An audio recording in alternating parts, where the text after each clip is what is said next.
আমাদের তারা কথা বলবেন, তারপরে ধৈর্য ধরে মনোযোগ সহকারে শুনবেন। এই যে আসলেন, কে কত বড় মিছিল নিয়ে আসলাম ভাই, ছবিটা তো হোয়াটসঅ্যাপে পাঠাইছি, আমার সাথে এত লোক আসছে, আমার এটা দেখা দরকার নাই আজকে। আপনারা যারা দীর্ঘক্ষণ মাগরিব পর্যন্ত বসে থাকবেন ধৈর্য ধরে, আমি দেখতে চাই লাস্ট পর্যন্ত মাগরিব পর্যন্ত আমার কোন কর্মীটা এখানে শেষ পর্যন্ত বসে থাকে।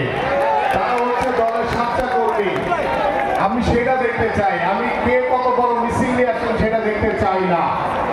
এনিওয়ে, আমাদের মাঝে আজকে উপস্থিত বিভাগীয় পর্যায়ে, জেলা পর্যায়ে আমাদের এই রাষ্ট্র কাঠামো মেরামতের বিষয়গুলি নিয়ে বিশদভাবে আলোচনা করছেন আমার অত্যন্ত শ্রদ্ধাভাজন, আমাদের সকলের প্রিয়, আমাদের মাননীয় চেয়ারপারসনের উপদেষ্টা মণ্ডলীর অন্যতম সদস্য, সাবেক সচিব, যারা আমাদের মাঝে উপস্থিত